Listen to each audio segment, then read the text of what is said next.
Hey everyone, welcome back to Observe, and in today's video, we're going to be analyzing the nonverbal communication of Amber Heard. Not in 2016 though, in 2022. More on that in a second, let's go ahead and roll the intro.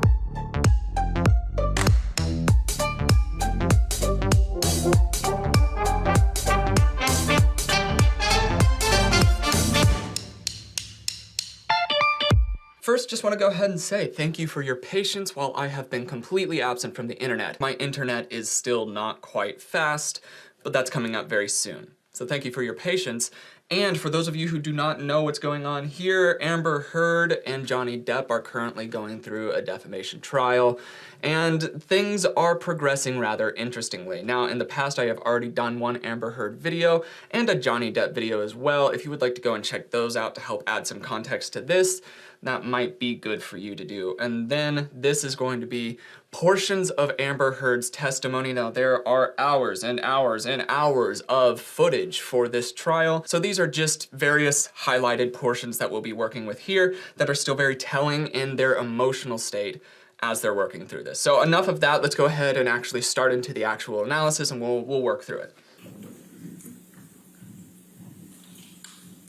Okay, so real quick here, I am gonna pause it here. You can see she is dressed rather business formal and more in a masculine style. Now, the reason that it's interesting is that she has been mimicking Depp's outfits the day after, or at least her outfits have the same feel to them as his were. This is a psychological thing. It's to mess with his mind a little bit, and it's just strange in general for anybody to do that in any situation, to copy another person's outfit the day after. It's an odd psychological game that she's going for here, but this is just one aspect that's just interesting to Amber Heard's approach to this. Let's continue. Why are you here? I am here because my ex-husband is suing me for an op-ed I wrote. And okay, so another thing that I want to now note about Amber is that she is very aware, obviously, of what she is doing on screen now. There has been a lot of information around that on the internet, so she is very, very aware of that. Along with that, there has been evidence showing up here and there of her being not only aware, but maybe even displaying some things that aren't fully genuine in order to gain an emotional response from the media. This is also kind of manipulative as well. So let's continue. And how do you feel about that?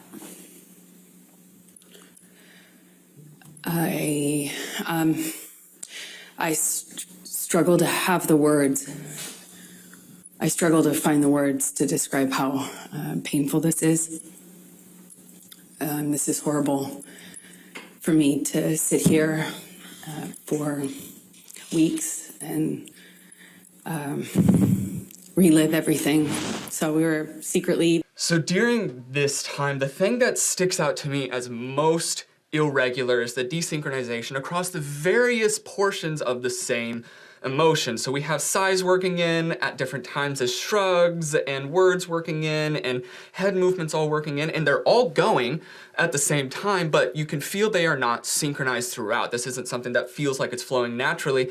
It almost feels as if we're watching a bit of a soap opera, perhaps. Something along those lines where it's really coaxing in that certain emotion. Maybe there is some of it there, but it feels rather amplified just through the desynchronization alone. Now, that doesn't mean that she's faking it all the way around or that this is a completely false emotion. What it actually just means is that she is presenting quite prevalently a certain emotion.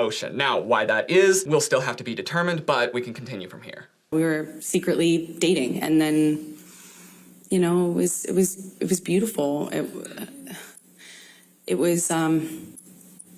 I felt like this man knew me and saw me in a way that no one else had. I felt he understood me. I felt he understood where I came from. I felt that, like, when I was around Johnny, I felt like the most beautiful person in the whole world. Do you remember the first? During this area, she also was said to have quoted an entirely different piece in her testimony, almost verbatim. And it's very fascinating to me that this is another approach that she decided to take on this. I wasn't sure as to why that might B, it adds a disingenuous nature to it. Perhaps she was trying to be poetic, I'm not sure, or just feeling influenced by that line. It's too difficult to say, but it does not add authenticity to use somebody else's words when describing your own experience. Now, another thing that I want to keep track of is how her face emotes while we're going through and speaking of these instances. I want to be able to see what sorts of microexpressions do play out, whether or not they seem to be forced, and if there are forced ones, if there are ones that have odd onsets that just seem fake or that they crash into an emotion way too quickly, I want to keep track of which ones those are, as opposed to which ones are seeping out genuinely, that flash out and seem to actually have an emotive back to them. And looking at both of those hand in hand is going to be very helpful while navigating kind of a situation like this, where it is very, very much a person versus person's word and a little bit muddy. So let's go ahead and see. The first time that he physically hit you, Yes. please tell the jury about it.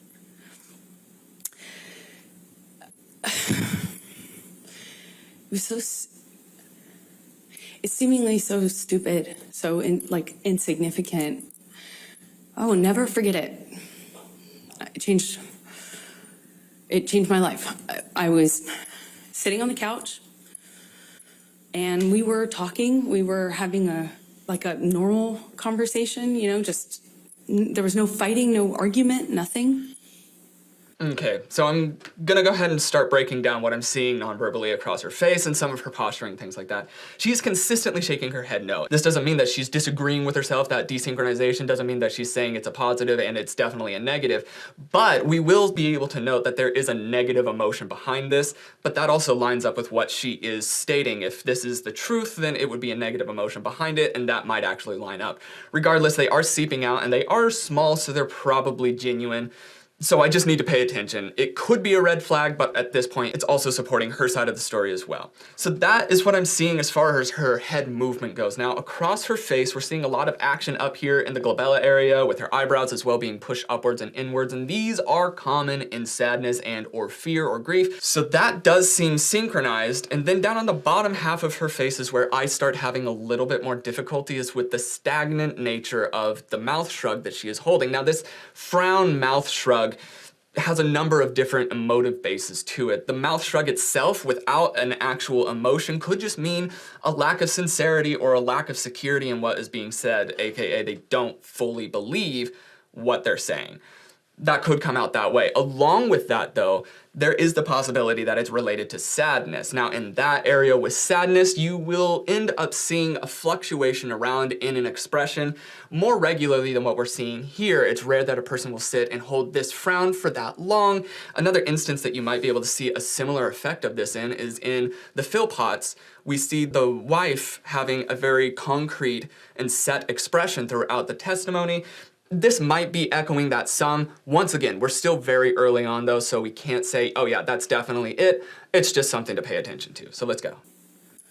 And he was drinking, and I didn't realize at the time, but I think he was using cocaine because it was like there was a jar of cocaine out on the table. I realize that sounds weird, but it's like an actual vintage jar of it. But I didn't see him use it at the time, so I didn't really factor that in. I just, he's drinking and we're talking. What I'm starting to notice now are a lot more aggression tells coming in, even across her gestures and posturing. She's starting to lean forward a little bit more, gesture a little bit more broadly, but then across her face as well, we're seeing her eyebrows drop and draw together. And this is not in sadness or grief. This would be in relation to scorn, perhaps contempt or anger, and that vein of emotion. So as we see that coming in, that is interesting. And then as it's synchronized with the bottom half of her face, with the corners of her nose having more action, that is also in disgust and contempt as well. So as we're seeing this scornful, disgust, contempt expression come out with the lightly more aggressive body language, it's simply interesting as she's talking about being a victim in a situation, but giving very aggressive and dominating body language while doing so. It could be seen as a desynchronization point, so it's just something that I want to keep my eyes on as I continue forward. And we're talking, and there's music playing, and he's smoking cigarettes, and we're sitting next to each other on the couch.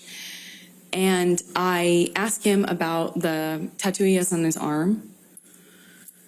And to me, it just looked like black marks. I didn't know what it said. It just looked like muddled, faded tattoo that was hard to read.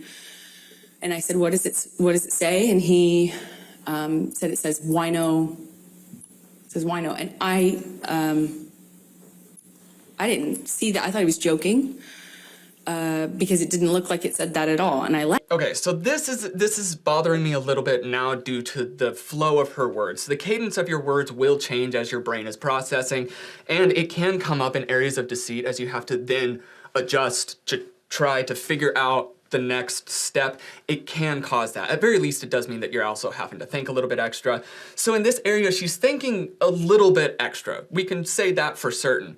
Why that is, I am not certain, but it is a spike. It is a variance from her nonverbal baseline where she was speaking before, and now we have a lot more sighing. We have a lot more halting. There are some false starts and false stops in there as well.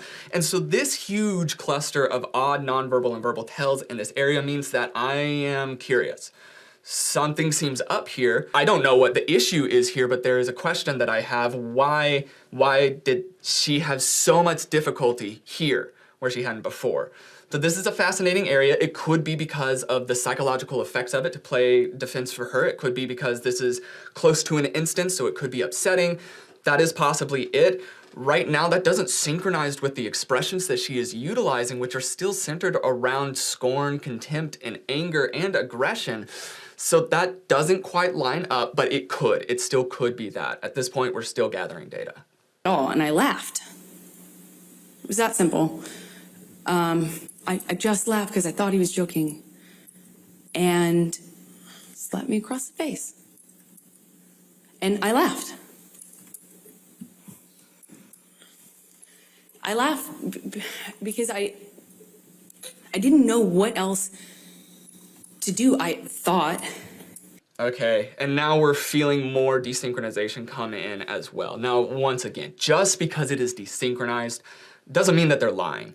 At very least, what it means is that you are seeing extra psychological processing that is coming between us and the genuine emotion that's being felt. So in those areas, you do really want to kind of pick around and root around. So with this, what I'm paying attention to are her head movements in this. And in this area, it still is large enough that you can easily control this. And it would likely be in relation to the unbelievable nature of the instances that she's describing. I don't believe it. It's unbelievable as she describes said instance. So since it's so macro and it is lining up with that area, it is likely intentional. But it is also contradicting things like she's saying, I laughed, and she's shaking her head no. So maybe there's something in there. That's definitely not enough to work with. What is more interesting is we're still seeing this odd difficulty verbally that she's having with the pacing and the flow of her words, and some desynchronized sighing and nonverbal communication as far as trying to present all of the aspects of this emotion that she's trying to evoke, but likely out of sync. And you could feel that. It just feels kind of like she might be behaving as if she's emoting through peanut butter or something like that. It just feels off, and that's the big thing that's popping out to your brain is the desynchronization. So let's continue. This must be a joke. This must be a joke. Because I didn't know what was going on.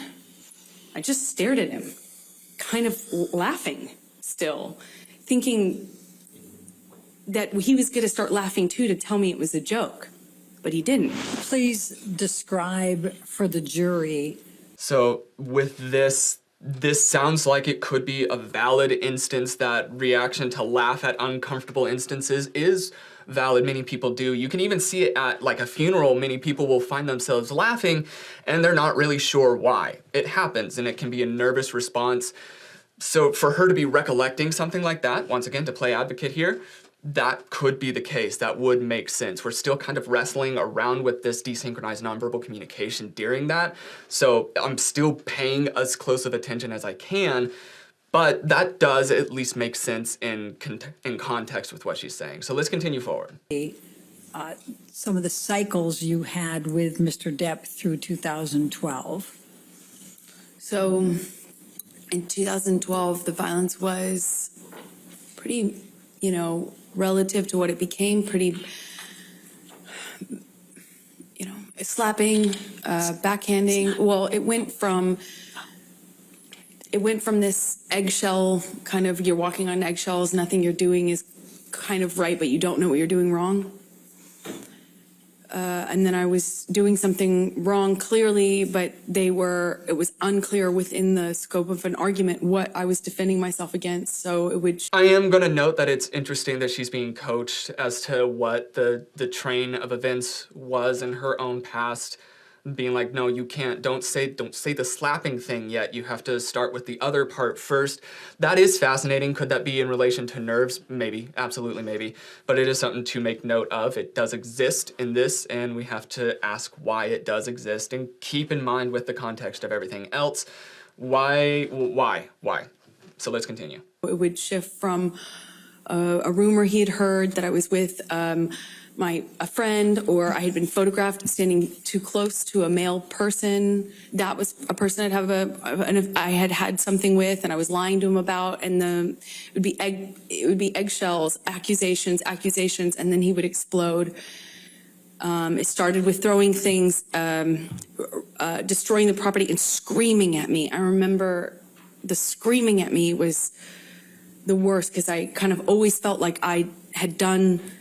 I had to defend myself. I had to tell him so he didn't think these things were true. And she has a lot of difficulty in certain areas getting words out until it comes around to being able to say that Depp had done something negative, and then it'll flow quite easily. And if she has to explain her sides of things, then it kind of falls apart a little bit. So that patterning, that's fascinating to me. I do have to ask, why does she fall apart when speaking about herself? Why doesn't she when speaking about Depp? Could it be the emotional weight behind it? Maybe it's just more difficult emotionally for her to speak about herself and more easy to do so about Depp. It's still just a fascinating thing. It spikes up from the baseline, so we have to ask questions and keep it in mind in context with things. We are still seeing a large amount of aggressive, angry micro-expressions coming from her. We don't know whether or not that is directed at Depp, or whether or not that is even supposed to be directed at her prior own behavior. Some people will feel contempt for themselves in these situations, so it could be that as well. We just have to keep our eye out. Let's continue. Things were true, and sometimes, he would shift accusations while I'm trying to dispel one accusation. He'd start another one, and nothing I could do to calm him down. It seemed like I'd walk away, and that would make it worse.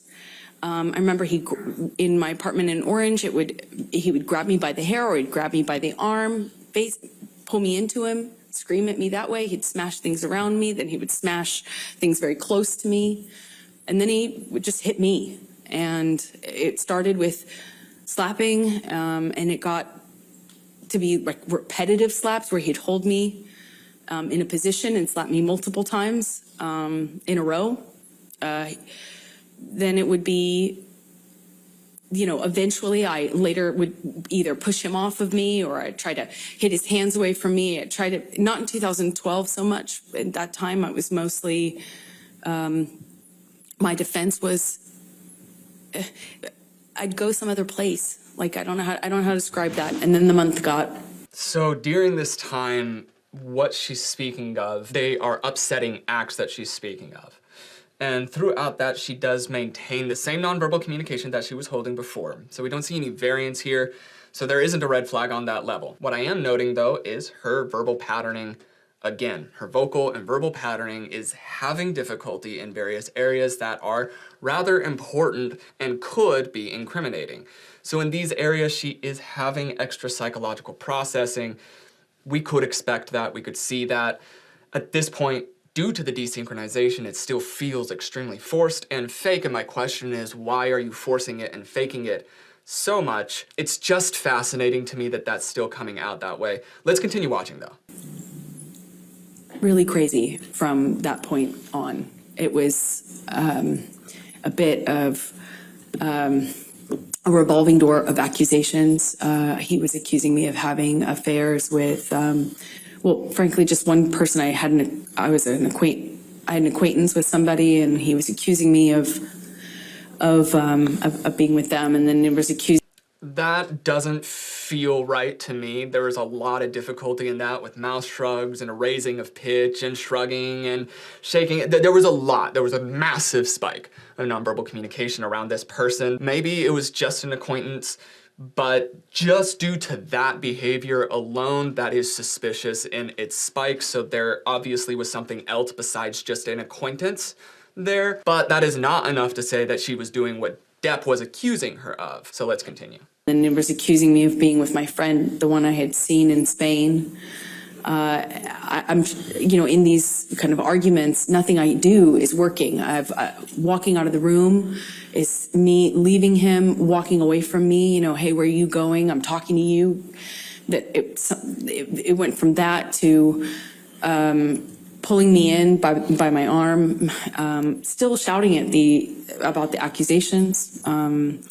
I'm trying to diffuse the situation by trying to tell him I'm not sleeping with this person and I'm not sleeping with that person. And it was kind of, as soon as it seemed as though I had convinced him of one, there was somebody else he was sure I was sleeping with. And it was a revolving door at that time. A painting I had hanging on the wall, done by my ex, who's an artist.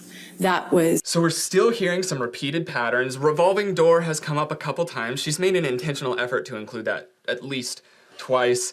And this pattern that she's talking about with the insecurity from Depp's side and her own behaviors and so on and so forth, that does make sense contextually. There's not enough here to say that she's telling the truth or not. What I do find interesting is the contrast in how she's presenting herself in this storyline as opposed to what she presented herself as in her earlier footage that I did in the first video. This aggression towards Depp has never been something that has been hidden. That doesn't line up with what she's presenting here, as she was like, oh no, I was always just trying to leave or get away or do what have you. But that's all just based off of context. Non-verbally speaking, there's not enough there to say that she's lying.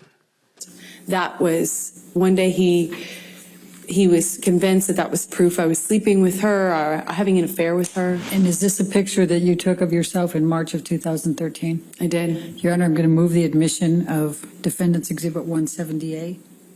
Any objection? No objection, Your All right, Honor. 170A in evidence. You can publish the picture. Thank you, Your Honor.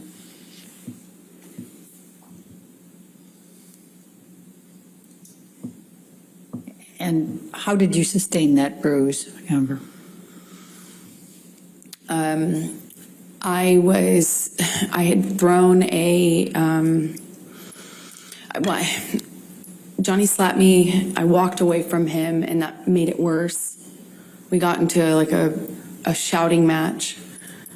This is interesting here. Obviously, they took out the footage part to put this picture on, so we don't get to really work with any visual here, but we do get to work with the audio, and it's fascinating that she starts the storyline by saying, I threw A, and initiates issue, and then she has to switch it around and be like, no, actually, no, Johnny definitely, he had to do something first in this, so then Johnny slapped, and then and she's falling apart. So that false start with her incriminating herself and then immediately trying to take that back and push it over to Depp, it is just a red flag, it's just suspicious, but other than that, obviously we can't go off of too much else. So let's see how it plays out. And he kind of did this thing with his body where I could tell he was going to hit me again. I picked up I remember it kind of like a little pot, not a pot, but like a vase. And I remember I got away from him enough as he reels back. I threw it in his direction and actually managed to. This doesn't make sense. If he is close enough to her to to strike her, and I didn't get to see what she was doing with her body when describing what he was doing when getting ready to strike her. But if a person is going to strike, the instinctual level move is to move forward. It's an aggressive move, you close space, and you have power. So for him to be moving forward in a close enough range to strike, that would imply that she was able to grab said item while he's going to strike, jump back far enough to where there was enough space for her to then throw said item. And there's no mention of that sort of movement in there. It just kind of implies that teleportation. So he's close enough to strike. She gets away, really far away, as he's reeling back to strike, which that also doesn't make sense. Just even speaking physically, nobody's gonna lean back to try to hit. Maybe she was saying like he's going really far back. Possibly that might be it. That still seems rather unlikely physically. There are some difficulties with that, but let's continue watching. I actually managed to get away before he got me. He grabbed me by the arm, and he kind of just helped. That's different again. So I managed to get away kind of before he got me. So now they got away before he got them. So there was enough distance for, let's keep watching. Me on the floor screaming at me.